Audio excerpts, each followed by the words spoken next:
이 수요일 저녁 시간에 신앙의 주제 13가지를 가지고 하나하나씩 다시금 돌아보는 시간을 갖고 있습니다. 지난주까지는 하나님에 대한 이야기를 나눴고요. 오늘은 예수님 이야기를 하려고 합니다. 3주 정도, 4주 정도 할 것 같습니다. 그리스도 예수님은 누구인가 해놓고 그리스도 예수 첫 번째 시간인데요.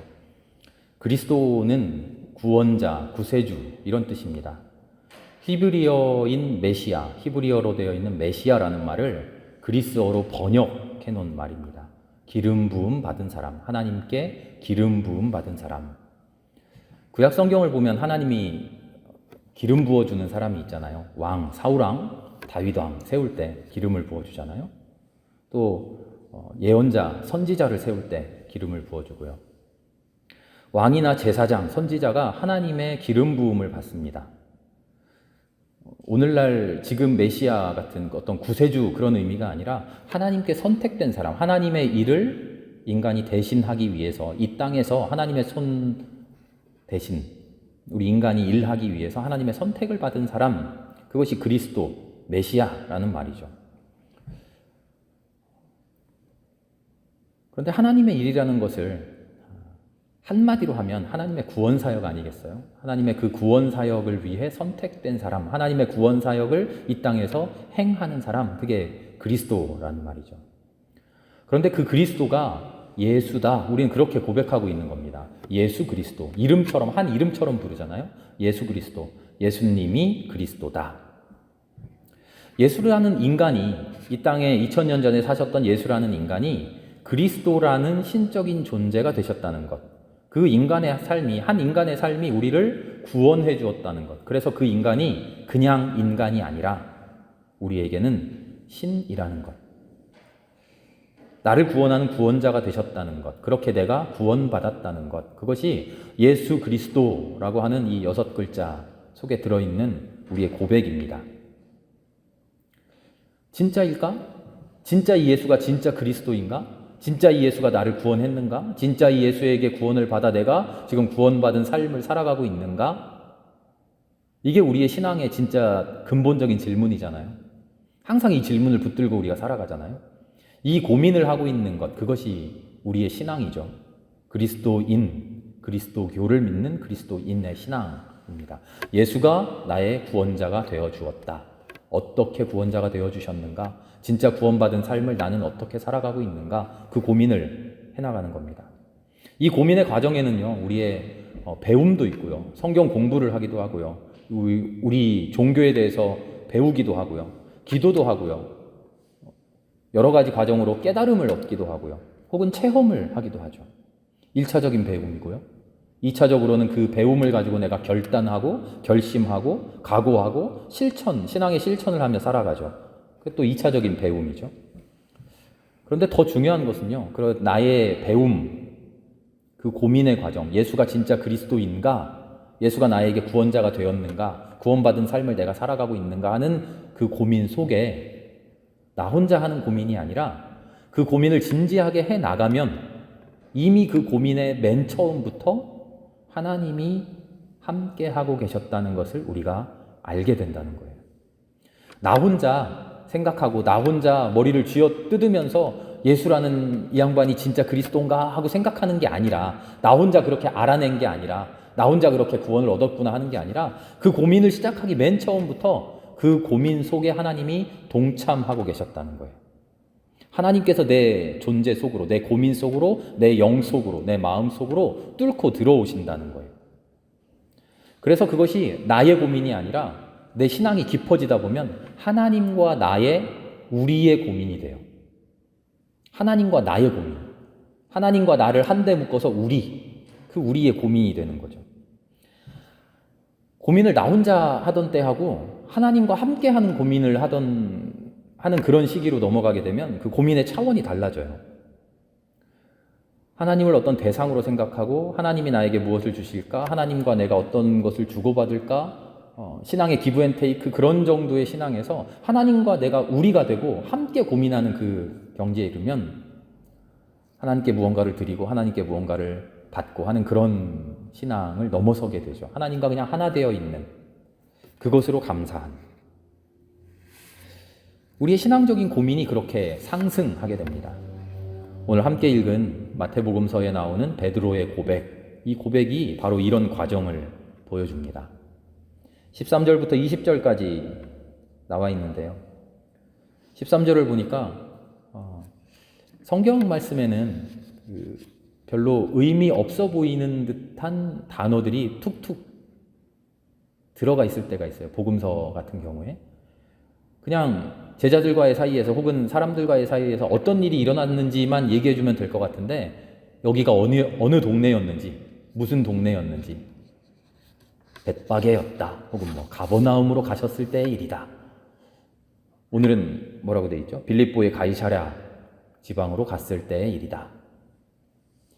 예수님의 이야기가 가짜가 아니라 진짜야 라고 구체성, 어떤 사실성, 팩트를 알려주는 게 아니라요. 이런 이야기들, 이런 단어 하나하나가 실제로는 예수님의 이야기를 풍성하게 하고 그 안에 있는 숨은 뜻을 우리에게 넌지시 일러주고 계시는 거죠. 빌립보의 가이사랴 빌립보라고 하는 이 지역은요, 이스라엘의 지도가 혹시 머릿속에 살짝 생각이 나시나요? 머릿속으로 한번 그려보세요. 이쪽에 지중해가 있고요. 지중해가 이렇게 있고요. 길게 이스라엘이 있어요. 여기 아래에 바다, 사해바다가 있고요. 요단강을 따라서 조그맣게 갈릴리 호수가 있죠. 갈릴리 호수 위쪽으로 100리 정도, 40km 정도 가면 있는 그러니까 이스라엘의 북동쪽 지역이죠. 이 지역이 가이사랴 빌립보예요.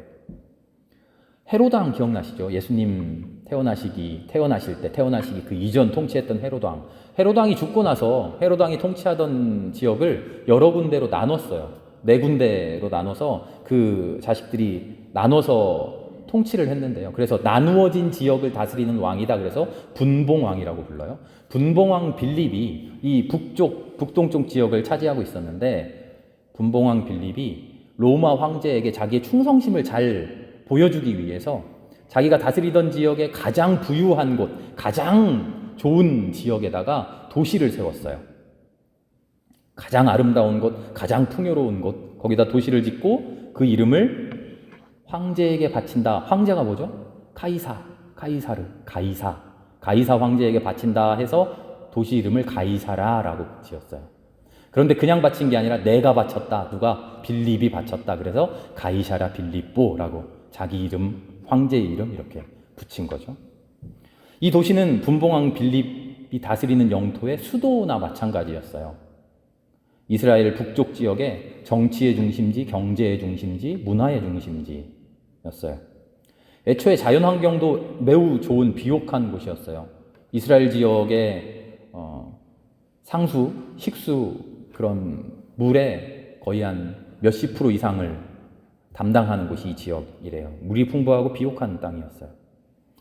예수님이 너희는 나를 누구라 하느냐? 세상 사람들이 나를 뭐라고 부르느냐? 너희는 나를 뭐라고 고백하느냐? 라는 질문을 던진 곳이 바로 이곳이라는 거예요. 오늘날로 치면 예수님이 저기 시골 촌동네에서 세상 사람들이 나를 뭐라고 하냐 한 게 아니라 굳이 서울로 올라오셔서 서울 한복판에 오셔서 그 이야기를 하신다는 거예요. 가장 번화로운 곳, 가장 화려한 곳, 세상 사람들의 온갖 가치관이 몰려있는 곳, 세상 사람들의 모든 세계관이 충돌하고 있는 것. 이게 최고야? 이게 최고야? 아니, 난 이런 생각 가지고 있어. 너는 그래? 나는 그래? 하고 수많은 문화가 충돌하고 있던 곳. 그것이 가이사랴 빌립보였어요. 그 지역에 오셔서 수많은 세상 사람들의 이야기 속에 나는 무엇냐? 수많은 세상 사람들이 이야기하는 수많은 진리 중에 하나냐? 수많은 세상 사람들이 소비하는 그런 수많은 종교 중에 하나냐?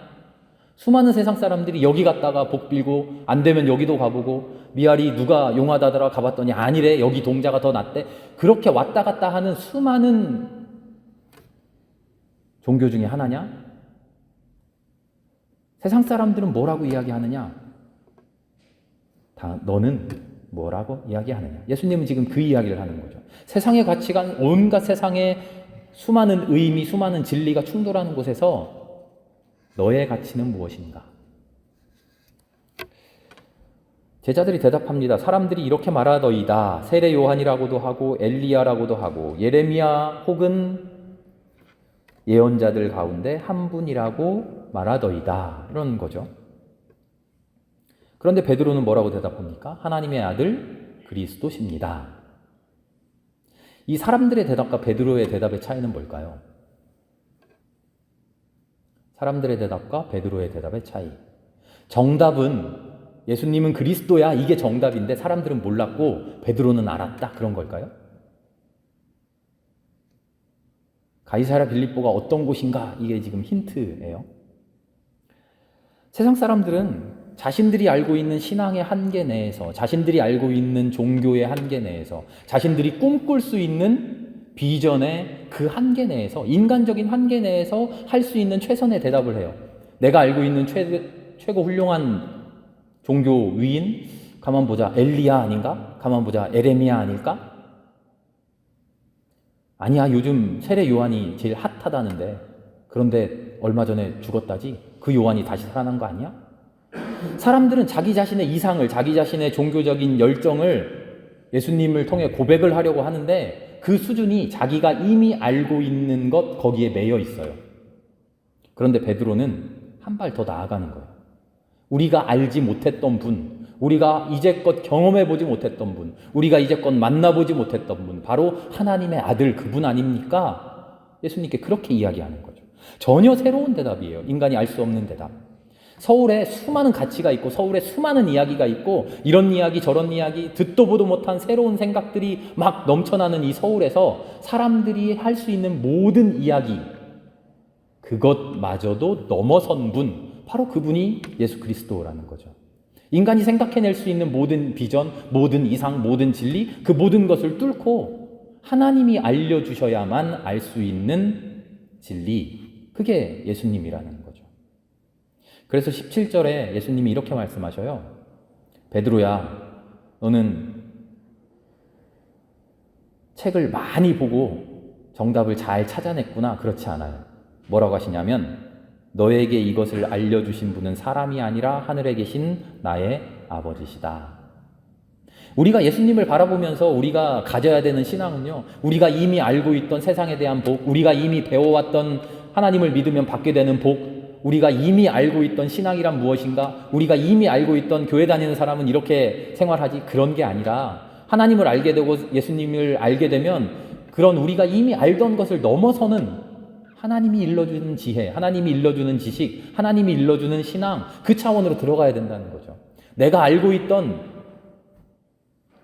교회 다니는 사람들, 내가 이미 알고 있던 하나님인 어떤 분인가, 목사님에게 들었던 혹은 함께 기도하며 신앙의 교우들과 함께 나누었던 그런 이야기, 거기에 갇혀 있는 게 아니라 하나님과의 만남을 통해서 그것을 뚫고 하나님이 새롭게 일러주시는 하나님의 대답, 우리가 그것을 위해서 살아가야 되죠. 베드로의 대답이 지금 그것을 보여주는 거예요. 이 마태복음 16장에 베드로의 대답 이야기를 읽으면서 다른 사람들은 다 예수가 그리스도인지 몰랐는데 베드로는 알았다. 참 잘했다. 우리도 예수님이 그리스도신 거를 아니까 우리도 잘했다. 우리도 칭찬받을 거야? 그런 이야기만 하면 안 돼요. 그런 이야기가 아니에요. 우린 이미 예수를 그리스도로 알고 있어요. 그러나 우리가 알고 있는 이미 알아왔던 그리스도라는 그 한계가 아니라 그것을 넘어서서 새롭게 일러주시는 그런 그리스도를 새롭게 매일매일 체험하고 매일매일 고백해야 된다는 거죠. 베드로의 대답이 바로 그것을 우리에게 보여줍니다. 어제까지, 지금까지 우리가 알아왔던 그리스도가 아니라 지금 기도하고 지금 하나님을 만남으로써 새롭게 알게 되는 그리스도, 그 그리스도를 새롭게 매일매일 알아가야 된다는 거죠. 조금 어려운 말로 하면 이것을 신앙의 도약이라고 이야기할 수 있어요. 내 신앙의 한계를 매 순간순간 넘어서려는 신앙의 도약. 하나님, 이것으로 괜찮습니까? 하나님, 내가 이렇게 믿는 걸로 다 됐나요? 하나님, 내가 하나님을 이 정도 알고 있으면 충분한가요? 그걸로 만족하지 않는 신앙이죠. 하나님을 더 알고 싶습니다. 그리스도를 더 알고 싶습니다. 하나님을 더 만나고 싶습니다. 하나님을 더 체험하고 싶습니다. 하나님과 더 깊은 관계가 되고 싶어요. 하나님의 사랑을 더 받아보고 싶어요 하고 하나님께 달려드는 거죠. 그럴 때 하나님이 일러주셔요. 음성을 들려주시기도 하고요. 무언가 나에게 체험을 주시기도 하고요. 내가 알지 못했던 신비한 방법으로 하나님이 나와 한 발 한 발 더 깊이 만나 주시죠. 그것이 오늘 베드로가 고백하고 있는 그런 고백이죠. 주는 그리스도시요 살아계신 하나님의 아들입니다. 배워왔던 정답을 외워서 줄줄줄 말하는 그런 대답이 아니라 하나님과의 새로운 만남을 통해서 새롭게 경험하게 되는 나의 하나님. 그런데 이것은 오직 하나님의 은혜로만 가능합니다. 가이사랴 빌립보에서 나의 지식, 나의 생각 안에 갇혀있지 않고 하나님이 주신 하나님의 대답을 듣고 한 단계 도약했던 베드로가 21절부터 보면요.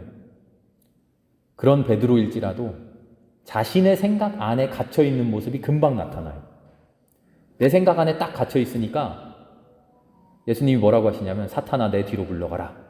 바로 말씀하시죠. 예수님이 십자가에서 돌아가셔야 된다고 하는 순환에 대해서 얘기해 주시니까 그 순환은 무엇일까? 내가 알지 못하는 새로운 진리가 무엇일까라고 고민하고 그거를 이해하려고 깨달으려고 순종하고 엎드려지는 게 아니라 내가 알고 있는 지혜의 범위 안에서 내가 알고 있는 신앙의 범주 안에서 예수님께 말하는 거죠. 그러면 안 됩니다. 그랬더니 예수님이 말씀하시는 거예요. 너 사탄이구나. 내 뒤로 물러서라. 하나님의 지혜에 사로잡혔을 때 예수님 칭찬하셨어요. 그러나 자기 지혜에 매몰되어 있었을 때 예수님께서는 질타하시죠. 사탄이라고까지 심한 말을 하십니다.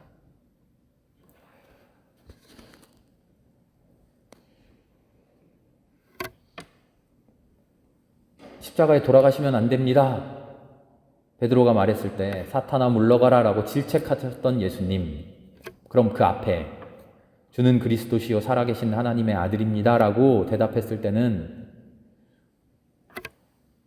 질책하셨으니까 이번에는 칭찬하셨겠죠? 칭찬하셨는지 한번 찾아봅시다. 17절을 한번 읽어보겠습니다. 예수께서 그에게 말씀하셨다. 시몬 바요나야 너는 복이 있다. 너는 복이 있다.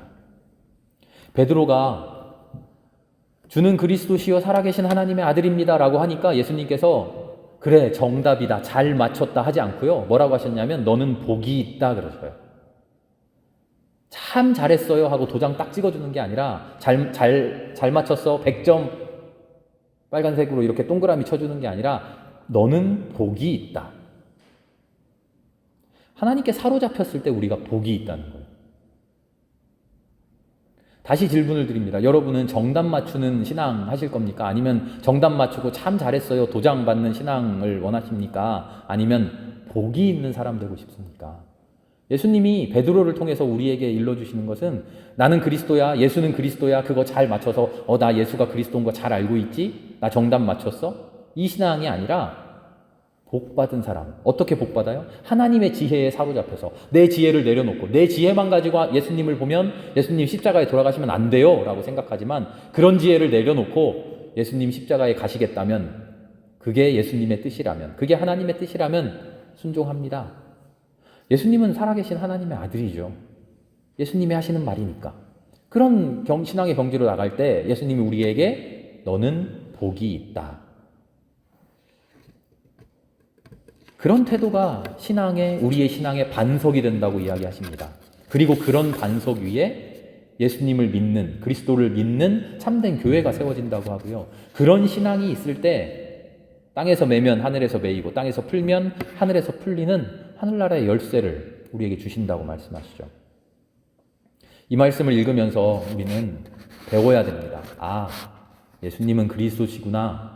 예수님은 그리스도시구나 하는 정답을 머릿속에 외우는 게 아니라요. 하나님께 사로잡혀서 하나님이 주시는 지혜를 간구하는 태도. 이런 베드로의 신앙의 태도를 우리는 배워가야 합니다. 오늘 예수님 1번 해놓고 그리스도이신 예수 이렇게 제목을 적어놨잖아요. 그러면 예수님이 누군지, 그리스도의 의미에 대해서, 예수님의 정체에 대해서, 예수님이 신이신가, 예수님이 인간인가, 신성과 인성에 대해서 그런 이야기를 해야 되는데 뜬금없이 베드로 이야기만 지금 줄창 했습니다. 왜냐하면 예수님은 그리스도십니다라는 말은 예수님의 정체를 알려주는 말이 아니라 예수님에 대한 우리의 고백이기 때문이죠. 예수님을 고백하지 못하는 사람은요, 그리스도로 고백하지 못하는 사람은 예수님이 그리스도십니다라고 하는 이 문장을 아무리 머릿속에 알고 있어도 그게 자기의 삶에 아무런 의미가 되지 못해요. 예수가 누굽니까? 라는 질문에 대한 대답은 전적으로 지혜에서 나오는 게 아니라 지식에서 나오는 게 아니라 우리의 고백에서 나온다는 거예요. 예수님은 그래서 신앙의 대상입니다. 맨 처음에 이야기 시작하면서 예수 그리스도라는 말이 뭐라고 했죠? 예수가 그리스도가 되셨다. 예수가 그리스도가 되셨다. 누구에게? 나에게. 예수님이 나에게 그리스도가 되셨다. 이 사실을 끊임없이 고민하고 끊임없이 묻고 끊임없이 붙들고 기도하는 우리가 될 때 예수님이 누구인지 그분의 정체가 점차 우리의 삶 속에 하나하나 밝혀지게 될 것입니다. 그렇게 밝혀지면서 하나님과 내가 우리가 되어갈 겁니다. 그렇게 우리가 되어가는 하나님과 나 사이에 참된 사랑이, 참된 복이, 베드로에게 너는 복이 있다 말씀하셨던 그 복이 우리의 삶에도 넘쳐날 줄 믿습니다.